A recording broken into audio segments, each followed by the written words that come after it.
Hello, everybody, and welcome to Episode 7 of Post-Apocalypse World. This is our behind-the-scenes GM show for Roll20 Presents Apocalypse World. So this is the companion episode to Episode 7, which was live yesterday. And if you're watching this on YouTube, it was live whenever the hell you wanted it to be. So what we're going to do today is take 45 minutes to an hour to sit down and review kind of what happened in the last episode, to talk about kind of what's been going on in the show so far, maybe where we're headed show-wise, and we are going to work through all of the ways that I use Roll20 to GM Apocalypse World. So in this case, for Apocalypse World, we're going to be looking at the maps that we have. We're going to be looking at our fronts sheet, which has undergone some changes in the last little while. We've removed some characters from the fronts, we've moved some around, and I've got some fairly dramatic changes to the relationship map to show you. So this stream is primarily intended as a combination teaching device and show insight method. So, if you're tuning in to kind of get my insight on what I've been thinking as I'm GMing, awesome, you're in the right place. If you're looking at how I MC Apocalypse World specifically, like what tools I use in the system, also in the right place. If you're looking for a place where you can avoid spoilers, this is not the place for you. I'm going to be talking about things that have happened, things that have not happened yet, or things that may never happen, but I'm thinking about them. So I'll give you a few seconds to flee in terror if you are not caught up and do not want to be spoiled. Alright, so the big events of last episode sort of featured primarily this sort of new group that we're being introduced to kind of at the end of the arc. Now, we've heard of the Fishers for some time. I think that the first time that we heard their name was way back when Gritch mentioned safe places to take Tau. So this would have been episode 2, maybe 3. And, when they were all trying to decide, what are we going to do with our new passenger? Where are we going to take her? And I had mentioned, the Fishers are an option. And of course, Andrew, being the excellent player that he is, just jumped right on that and said, I know Jesus Fisher. And so with the Fishers, they've kind of been percolating in the background for some time. I made a front for them early on. We didn't really do much development of them because I knew that they were important. They were dramatically important to the setting because they control the food supply, right? But we also wanted to not throw everything on screen at once. I wanted to have something happening in the background of the world, so the players would be able to sort of revisit it and to look at that later. So that's what's happened with Fishertown. So after the whole brouhaha at Nothing's Fortress, with Navarre killing figuratively everybody, 9/10 of the population, give or take, there, and handing over the fortress itself to Nothing, which you want to talk about ripples, you want to talk about events that have long-standing ramifications. That's going to be a big one. It's going to make attacking Nothing or getting rid of Nothing much more difficult. Because fictionally, Navarre, sure, like against a gang of people out in the open, no problem, grenade launcher, right? But against an armored fortress, which is essentially what Nothing now owns, Navarre isn't going to be in a position to seize anything by force, right? Seizing that fortress by force is going to be very, very difficult for her to do. It'll be maybe the only difficult violent action she's come across in the game so far.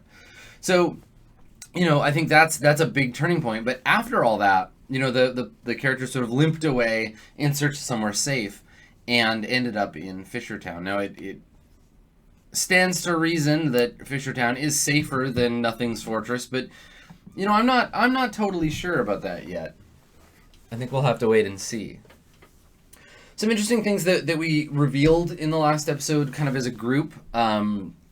We found out that, again, just like every other hold, everybody wants Navarre. Everybody wants to use Navarre. She's the One Ring, right?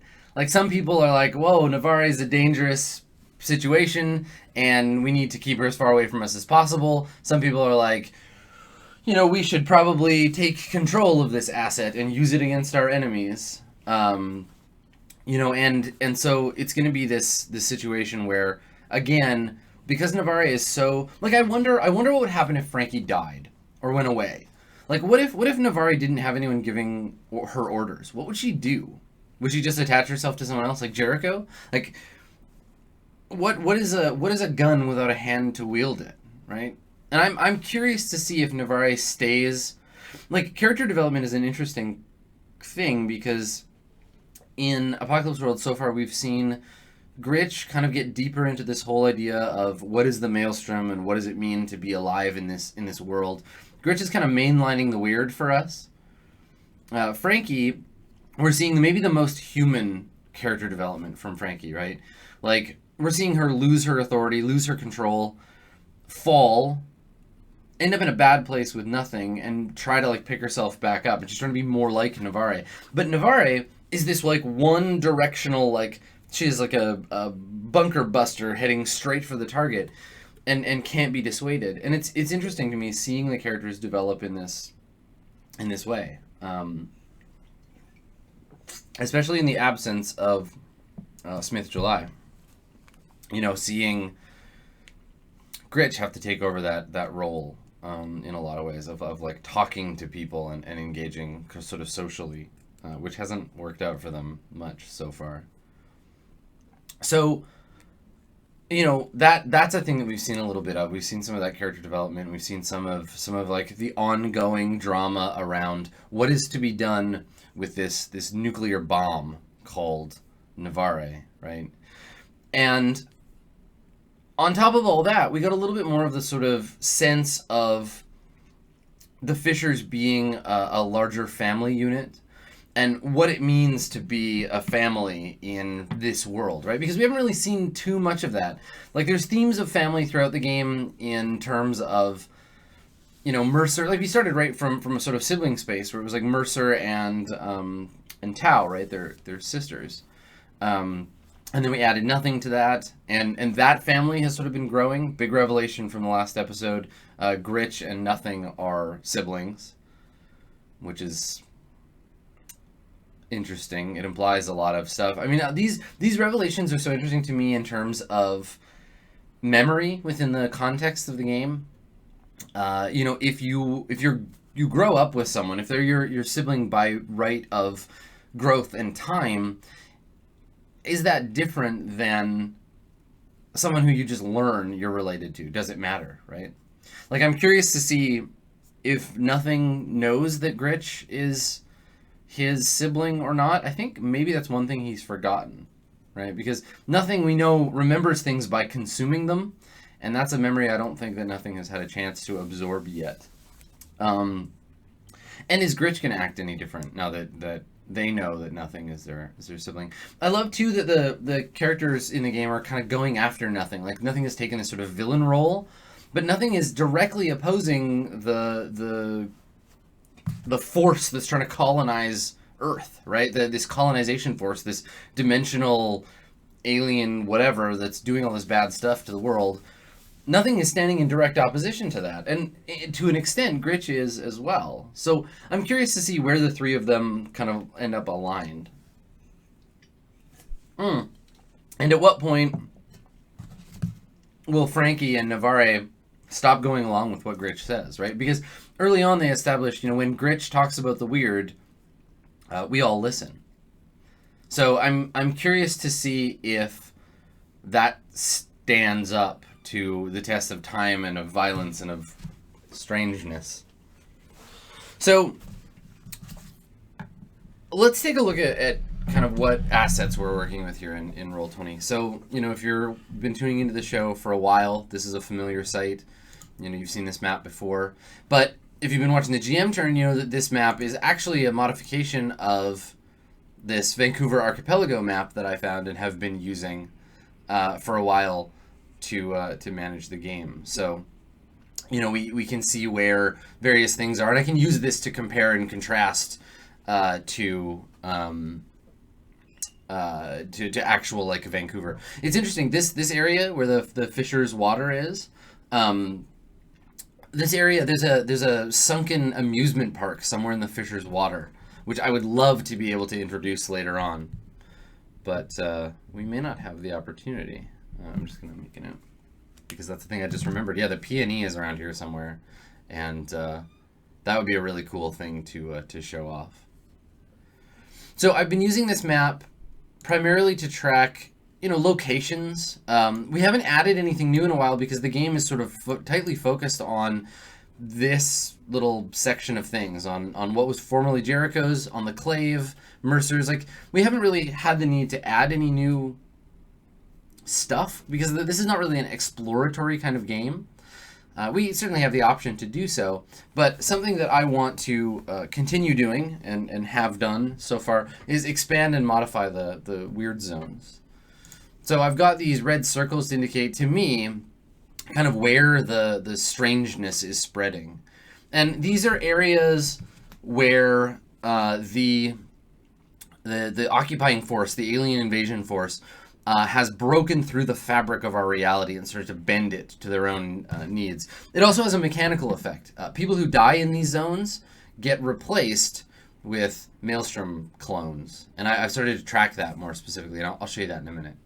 Now, Nothing's Fortress is right on the edge of this weird zone, and I'm going to move the zone because I think that Nothing has some kind of ability to repulse these zones. So he's protected. So I'm gonna push this zone. It's gonna grow, but I'm gonna push it away from him. Now Mercer, however, is pulling the zone towards her. So this zone is growing, and she's getting to be more in the middle of it. The other zones also starting to grow. We're seeing a big convergence here of zones around Mercer. And I'm doing this by design because I think that Mercer is very central to the Maelstrom's plans. And her enclave is a big part of that. There we go. So let's continue to grow these zones a little. So habitable weird or non-weird is getting very minimal. Like, I mean, look at this. Like, you can't get from Fishertown to Nothing's Fortress now without passing through the weird. Right? That's just how it is. World's getting weirder. We're getting closer and closer to this complete overlap where there is nothing but weird zone now. The Maelstrom is doing a fine job. So I just increase these every session a little bit. What I also wanted to do, too, is I want to add a couple of smaller zones, just sort of dotted throughout, like very small little weird zones kind of dotted throughout the setting here. So I'm just going to zoom in and we're going to grab a few of these.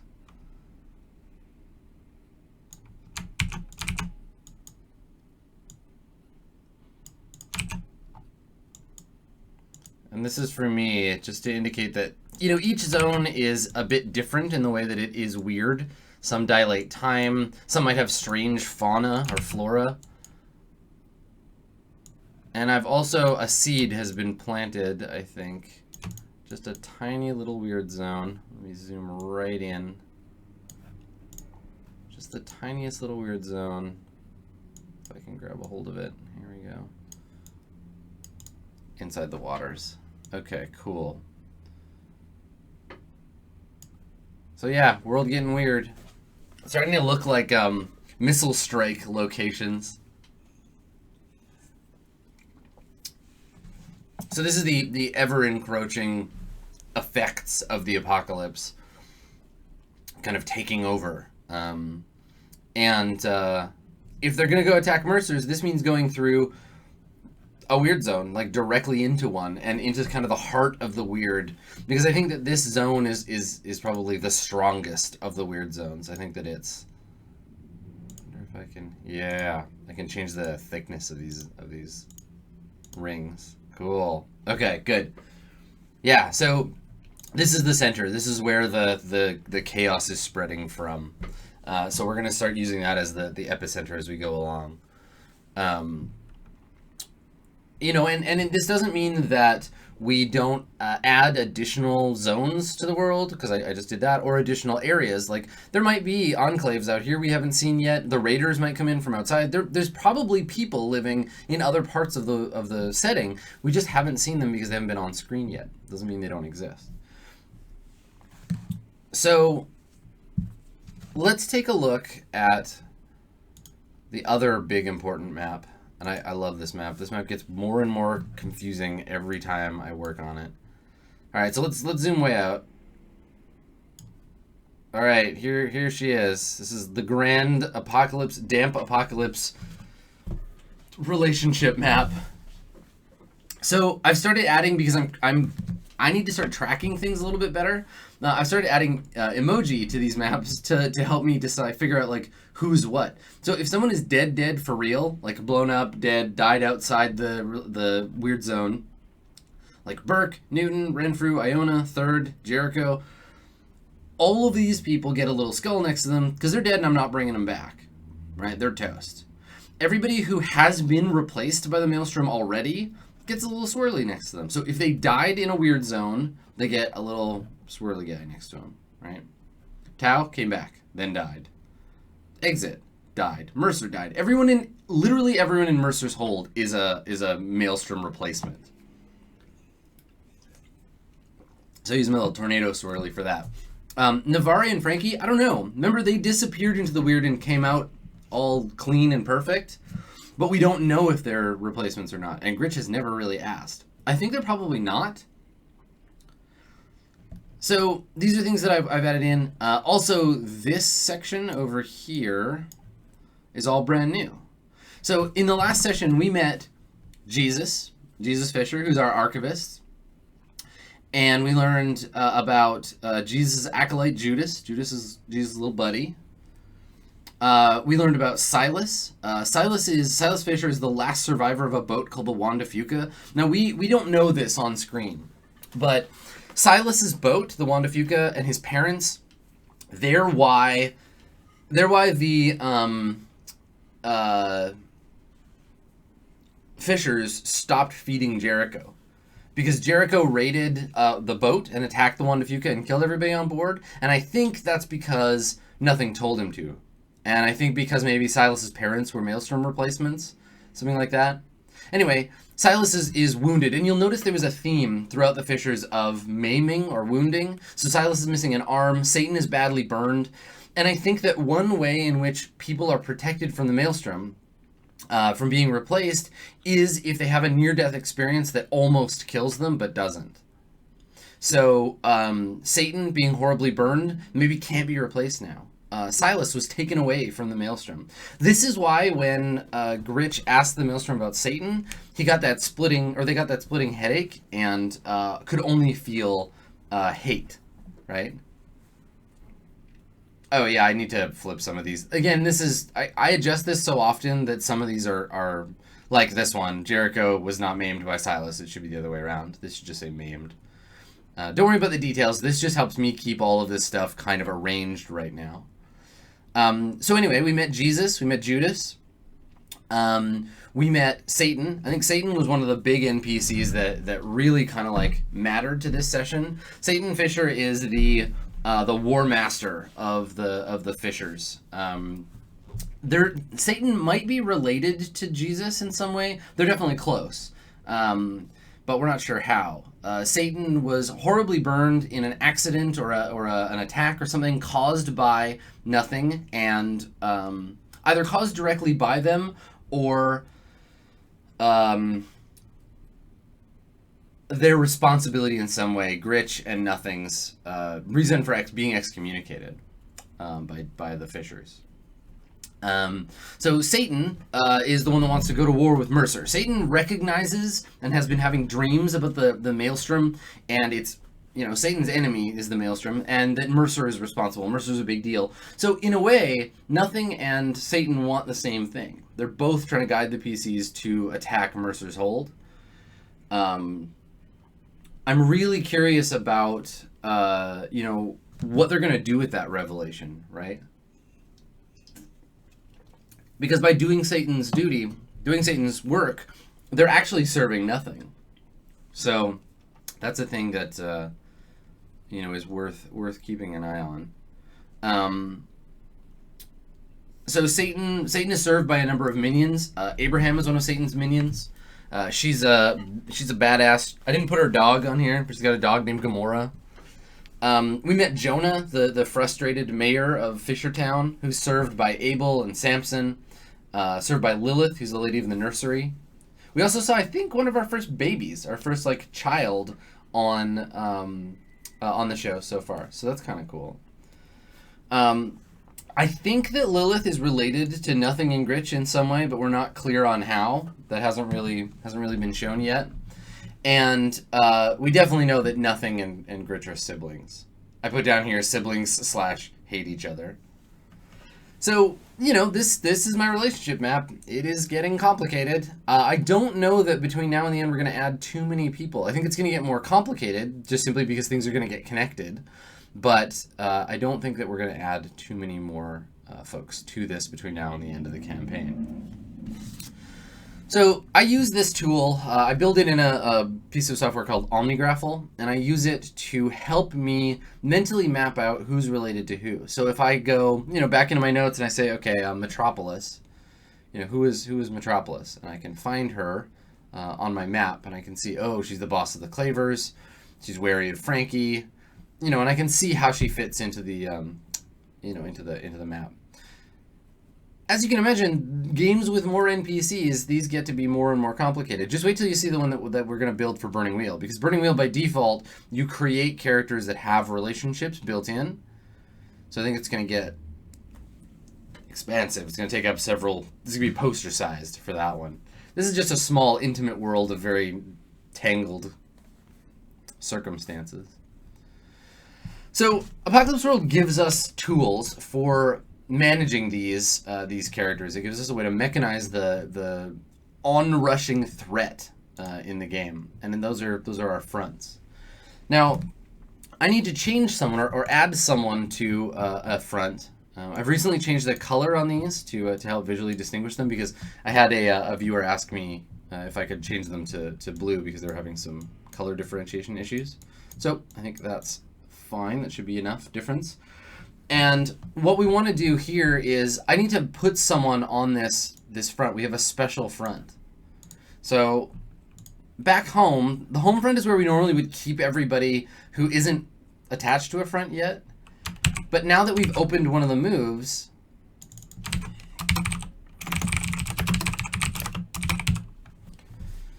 they're not threats anymore. And actually, I think that these ones I need to set up as specific characters because they have their own type. So this is Biz. Biz used to be part of a threat. Biz used to be the unstable doctor on the ship, but because the characters start to advance to a point where they can open their moves and start to really impact the world and the rules of the game, Andrew was able to snatch Biz up out of my clutches and place him into a new area where he's safe from me just dicking around with. I can put him in danger. I can risk his life, but I can't outright just be like, yeah, Biz dies in his sleep. I can do that to any of my other NPCs. But Biz is a right hand now instead, and Biz's impulse is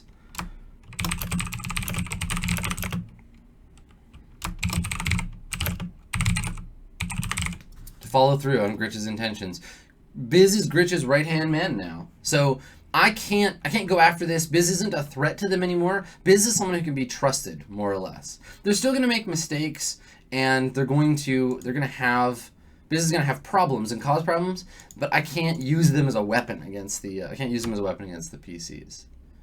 So that's cool. Biz ends up on this area here. So let's double check while we're in the home front here. Do we have anybody else to move? No. Do we have any questions that we answered? We found this one. Where will she find her writing that she'd forgotten that was in the clave? Why is Monk helping Tau? Because nothing asked him to. We don't know who Frankie got the boat from. We don't know who fights over the waters because no one's fighting yet. Still don't know how long the apocalypse was. And we're not sure what happened to the previous crew. These are still questions that kind of hang above the campaign. We may never resolve these, but they're interesting to think about anyway. And so let's look at our more specific fronts. We'll go through them one at a time because I think that some of these definitely need updating. So on the fear front, we have Mercer's Hold. Okay.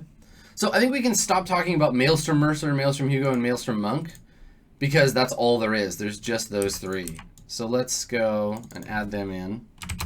Hugo and Monk. Mink. Good work, hands. So Hugo, Monk, and Mercer. And then there's more, right? So there's at least another 6 or 7 people that are important that live and operate out of Mercer's Hold. Does Mercer know she's a tool of the colonizing force? That was a stakes question that I wanted to ask myself last time. Now, I still don't know. We'll see. We may never know because there might just be nuclear explosions. So we can move our countdown clock. That's moved up because the hold has been replaced. Now, these we can change because the hold was originally going to attack nothing, but that's not going to happen now. This is going to be the Fishers attack Mercer. Then the escalation will be nothing gets involved. The last step before midnight is going to be all-out war. So what I'm anticipating happening here is the Fishers are going to organize this attack. The player characters are going to show up at Mercer's Hold and start shit, and that's when nothing is going to come in and get involved and start interfering. And we'll see how that destabilizes the situation. I think that while nothing does want to... I have this idea of nothing in my head and what he's like. And I have this thought that while, yes, he's got this whole pogrom against the Maelstrom and he recognizes the false people for what they are, I think that he actually still feels like sad for what happened to his family, right? He bears this horrible guilt and weight. And I think that when it comes down to it, if he comes face to face with Mercer, Mercer might be... There might be something there. It might be hard for him. If he finds out the truth about Gritch, like that's going to cause him to like break down. So nothing, I don't think nothing is the sort of dark emperor that the players are seeing him as. I think that there's more to this old guy than we know. And I'm curious to see where that comes out. We also want to look at Tau's disease because right now, Tau is the only one who has the disease that we know of.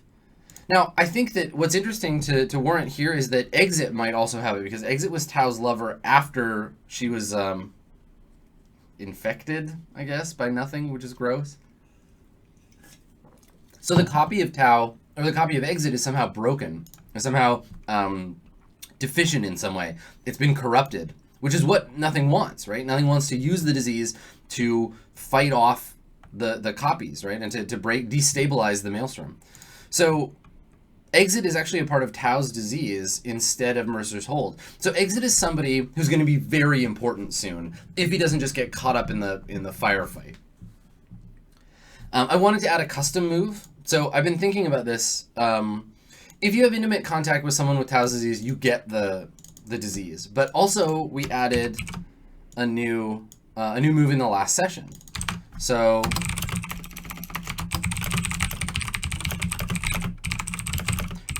I'm going to zoom in here so you can all see this a little bit better.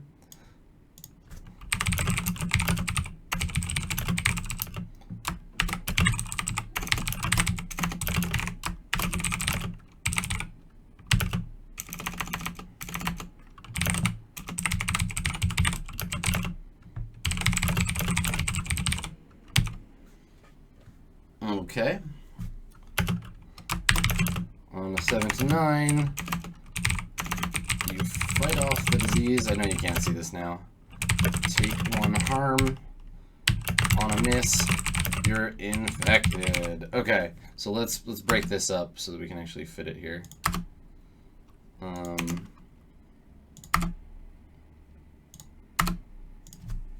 Okay, so this is what happens if you're exposed. Well, that got all huge all of a sudden. Let's bring it down to size 10. Okay, so if you're exposed to the fluids of someone who has the disease, this is what happened when she was when Navari was chopping up the body. You roll plus cool. On a 10 plus, you're uninfected. You can't get the disease. On a 7 to 9, you fight it off. You're going to take 1 harm. And I think that this means that you'll never get the disease by this vector. However, intimate contact will give you the disease no matter what. You don't get to roll. That's a thing that just happens to you. So what's cool is that Navari didn't get the disease. We still don't know if having the disease is good or bad, because so far it doesn't do anything to you. It just makes it so that if you die and come back, your copy is corrupted. And if a copy gets it, they become corrupted too. Ultimately, nothing wants this to happen, and the Maelstrom wants it to not happen. Right? The more broken copies there are, probably the weird zones start to recede. So we know that Gritch is infected. Gritch has had it spread to their psychic space. And, we had this thing about the urge and stuff, but I don't know. I don't think I like it like that. I think I like having the disease just spread on its own. So I'm going to actually take that out. And let's add in something. I need to find another stage between transformation and this. So maybe after it spreads to your psyche, there needs to be some last step where you can stop it, right? So let's call this threshold. And once you reach the threshold, something happens to you. So, yeah. So we'll have to figure this out. I still haven't really hammered out what I want to do with the disease, how it affects you rather than how it affects the Maelstrom. I think maybe after you reach the threshold, you can't be replaced. So if you die, no matter what. Oh, I know what we can do. So no replacement.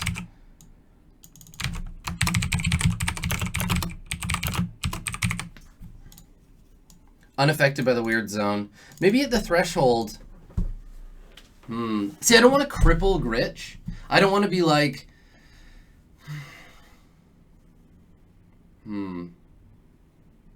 This is the thing. I don't want to cripple Gritch from using weird, but I also want this to impact the Maelstrom. So maybe you have to make a roll first. You know what? I'm gonna do it. I know it's fine. So here's what we're gonna do. Got so many custom moves for this.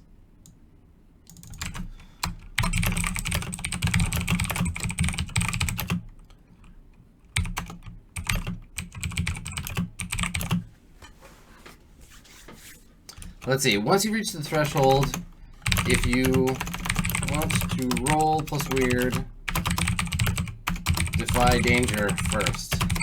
Danger is your own body fighting you.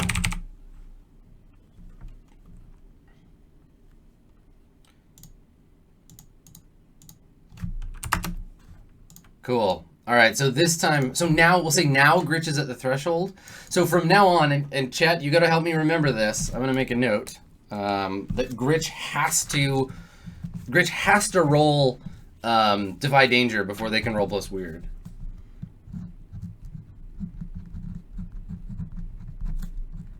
It doesn't mean he's not going to be able, or they're not going to be able to use those ability. Oh yeah, look at me, act under fire. Thank you. Too much Dungeon World. There we go. Yeah, cool. Okay. So the Maelstrom resists you. Your own body and the Maelstrom start fighting because you're becoming more and more cut off from it before your ultimate transformation. So it has to act under fire. And the fire is the disease in your body. Okay, perfect. Thanks for catching that for me.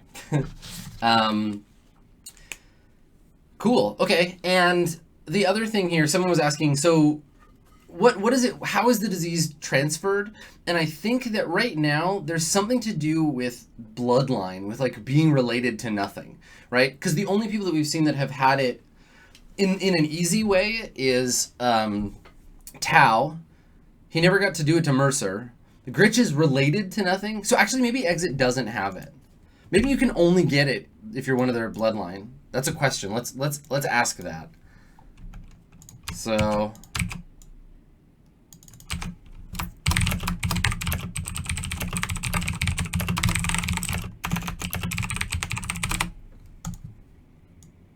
the only people scientifically capable of helping this like get figured out is the Clave, right? They're the only ones that could do any kind of research to figure this out, but no one remembers them. I think that at some point in here, like unaffected by Weird Zone, actually I'm gonna say unaffected by the Maelstrom, because this is when you start remembering. The Weird Zones don't do anything to you. You can remember those characters. And then I think immediately Gritch will remember everything that happened in the Clave once he reaches this, or they reach this step. Yeah, so how does it affect them differently? Yeah, so I think that this is cool. We're starting to hone in a little bit. Tau's disease has been a weird big question mark for me. But yeah, maybe it has something to do with the Fishers in general, because they're all related, right, by blood in some way. You're either married in or born in. There's a lot of interbreeding going on because people have forgotten who they're related to. Cool. All right. God, what a weird dysfunctional family they are. Okay, so that's Tau's disease. We've added a bunch of stuff there. I'm going to need everybody's help. Somebody remind me, and try not to give it away to Andrew, but next time that he wants Gritch to roll weird, somebody nudge me and be like, hey, Adam, that thing, remember the thing. You can all be my co-GMs. Okay, so let's look at our stakes question. Does anyone know that Mercer isn't Mercer? Yup. Lots of people do. Satan does. Nothing does. What will Mercer do when she finds out Frankie killed her sister? I don't know. We've learned how the disease counteracts the colonizing force, right? Because it breaks down the weird zones.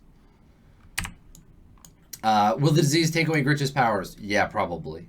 We'll see. Can nothing stop the invasion? We won't find that out until the end, if at all.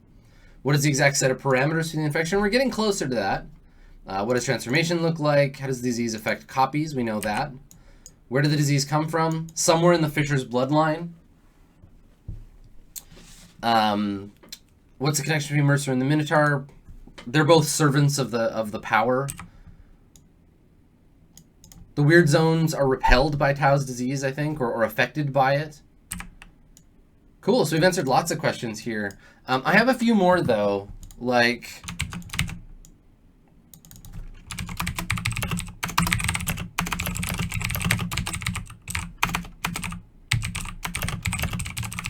Will nothing be able to annihilate his family? Is that a thing he's going to be able to do? You know, will Gritch learn the truth about the disease? Which is to say that it's an inoculation against the weirdness. Do we have any other questions? Do you have questions? If you have questions, stakes questions, things you're curious about what'll happen, I would love to hear them because they will help me too.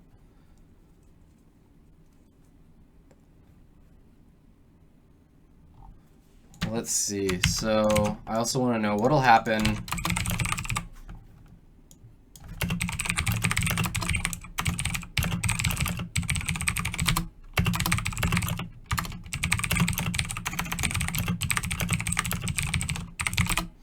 You know, what's going to happen if Mercer's Hold is destroyed? Because I think that what's the copies are beacons. The copies are like, and we're starting to learn this, right? The copies are,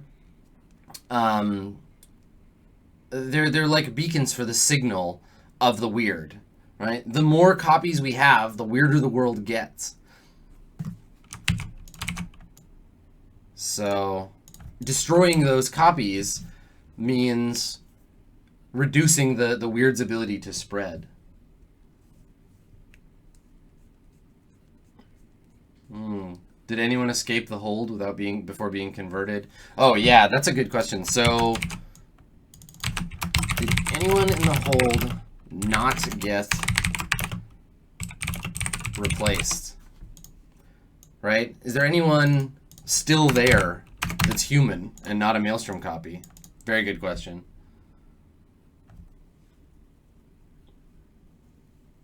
Cool. Okay. All right. Let's look at our other fronts because we got more. Let's look at decay. Decay is the other big one. So we've got nothing in the annihilation. We've got the colonizing force, and they represent remembering and forgetting. They represent decay, and this whole idea of forgetting things and remembering them. So nothing hasn't really changed. Nothing has been off screen. I am going to, however, while these things are happening, while the conclave is occurring, nothing has recruited some raiders. So that's the thing I'm going to remember too. Nothing has raiders. So when nothing comes riding in, it's going to be with a bunch of raiders. So that's cool. This also means the annihilation can't be stopped. That to some degree or another, nothing will end up dead. Unless, again, like, this is all rolling forward. It won't stop on its own. It's like harm, right? Once you've reached 9 o'clock, that's it. You will die on your own without attention. So this is where this is going. Things are barreling forward. So the colonizing force, our landscape and maze, I need to ask myself a question about that.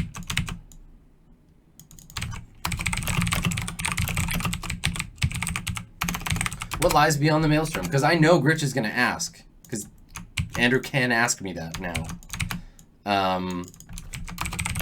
What is the true nature of the maelstrom? So the way I see it, and I'm likely to describe this in kind of, I don't know, loose terminology. But the way I see it is that the Minotaur is an entity in the same way that the maelstrom is an entity, and they both function as the colonizing arm of this alien dimensional force that's trying to remold the Earth. And what I think about the way that seeing past that will look is I need to find a way to give a clear impression to Andrew, the player, of what's going on without being really boring about it and be like, yeah, it's aliens. It's aliens. They're colonizing the Earth. Boring, whatever. I'm just going to describe it to you. But I need to be able to describe it in a way that makes that clear. So I might need to describe the dimension that these beings come from. I might need to describe the network that they're building with the maelstrom, where people, these copies, are, are beacons. And then the fucked up thing is, and here's a question I have.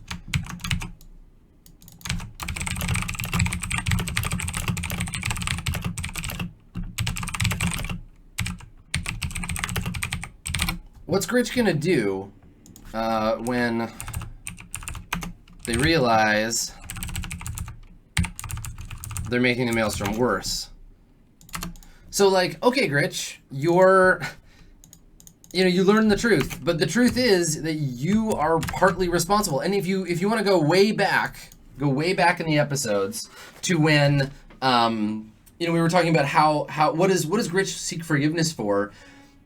Gritch feels personally responsible for the maelstrom in some way, and now, to a degree, even though Gritch is kind of broken, Gritch is both responsible for and carries the torch that might help eliminate the maelstrom's influence. So there's this, like, fucked up balance there, and, like, what's Gritch gonna do when they figure that out? I think these countdown clocks are pretty good as they are. Weird Zone coverage isn't complete yet. We started at the apocalypse, so we're kind of still between 9 and the next tick. But I think this will move over in an episode or two.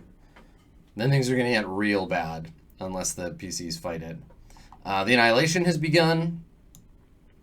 And we've got some questions here. So, will a PC join the Annihilation? They're all kind of joining it on their own, but we'll see about it specifically.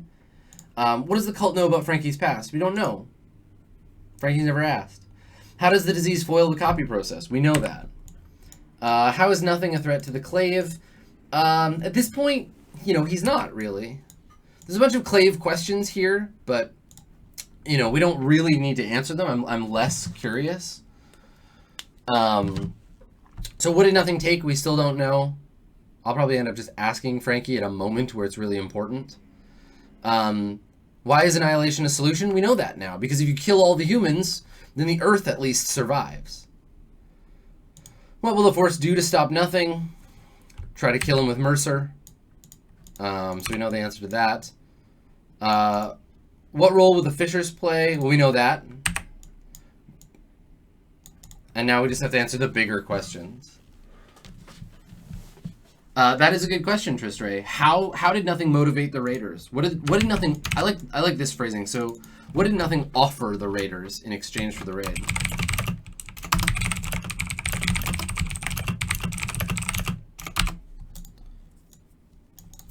Because that's a big question for sure. I have a question here. Where do the Claves stand in the battle between nothing and the colonizing force? Right? Where does their loyalty lie? They're sort of the wild card. So where do they stand? Who's going to use them, and in what way? So that's something that matters on this front, because it's between these two, between the colonizing force and nothing. Cool. So let's jump over to hunger, which is our probably our most changed set. Now I'm not going to add everybody to the cast because I really don't have the room here, to be honest. Like, I mean, even at size 10 font, I'd have to jam a lot of people in. We've got my relationship map. I know who belongs to the Fishers cast. They all have the same name. It's fine. Let's look at their countdown. So they've made a decision about the food supply. But let's look at the ramifications of that, because it's tied to this dark future of singular control. So I think that someone is going to have to eventually attack them, right? So the Fishers are attacked. Food wars. Food wars starts. And then the end of the food wars are only going to result in mass death. And if all the Fishers are dead, that means someone else has to try and take over the bountiful waters. So, there you go. Can you imagine? So, hold on a second. So, I want to roll back a bit and think about the copies thing. So, I like to think about patient zero in these circumstances. What started the apocalypse, right? So, let's imagine way back when somebody maybe in a hospital or like on the train going to work, and they're going about their day, and they have a heart attack or an aneurysm or something. They die suddenly, and when they die, they're taken to the hospital, and the EMTs try to revive them, and it doesn't work, and they declare them dead. And then they suddenly like wake up, or they are declared dead, and then everyone leaves, and then they wake up and they're fine, and they come to, and they feel great, and like old scars are gone, or they feel better than they did back when they were alive before, and they chalk it up to like, you know what, it's fine, it's okay, because sometimes horrible things happen to people, and like I'm just feeling this like renewal of life, like I feel great, right? I'm glad to be alive again. And so they go about their business. And around them, maybe their neighbor in their apartment building dies, has the same experience. Maybe a coworker, something happens to them. Maybe someone's hit by a car or something.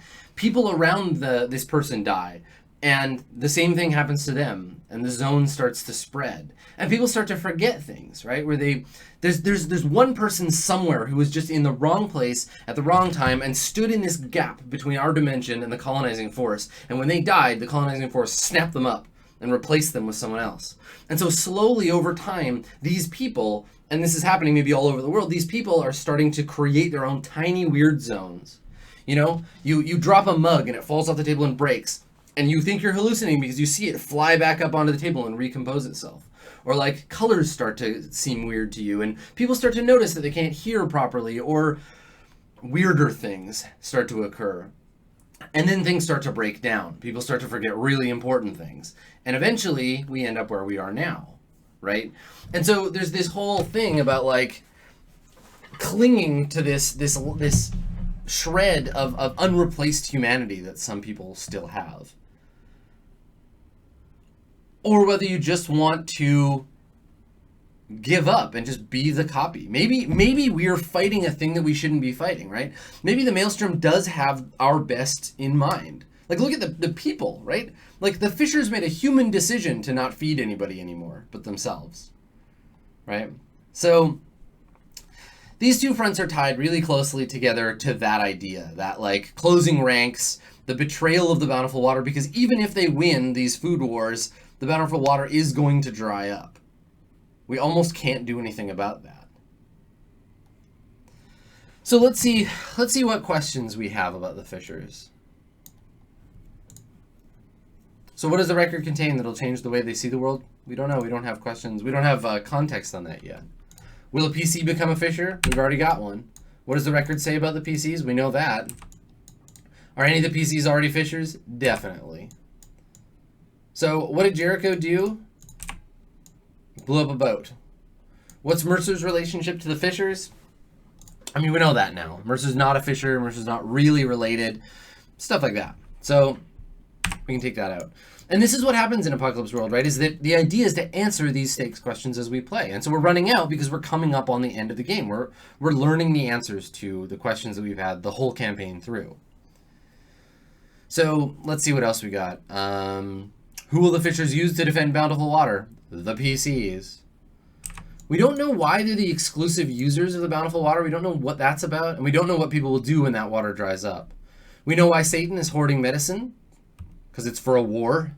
And what will the Conclave decide? Not sure. So I have a question, though. Well, we know what the Conclave decided, but we don't know how that's going to affect the game. So here's a question I have.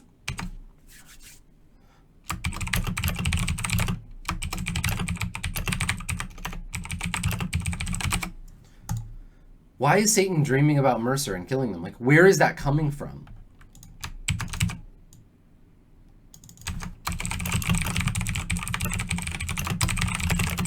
And to an extent, what's the connection between nothing and Satan? Right? Because, yeah, why if the Maelstrom's not doing it, the Maelstrom doesn't want to help Satan attack Mercer. What's the deal with that? Right?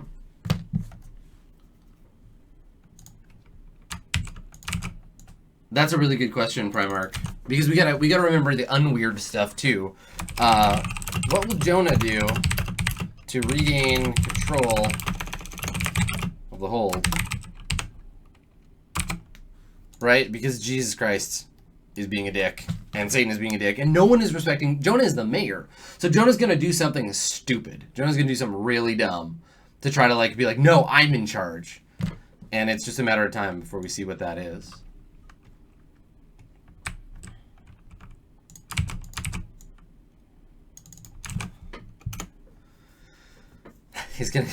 They're gonna go all Super Satan. Oh, I have a custom move. Speaking of which, I have a custom move for two things that I've forgotten. So let me jump back to Decay. Here's my custom move because we can mechanize it, and this is an interesting thing because this is how Apocalypse World works. This is as valid a custom move as any.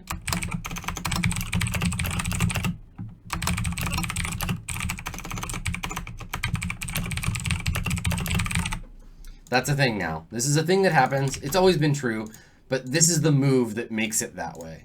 So when you die in a weird zone, you're replaced by a copy. That happens. If this, then that. So that's one I wanted to add to make sure that was on the list. I also want to add one for Satan, because Satan is a tough motherfucker, and they...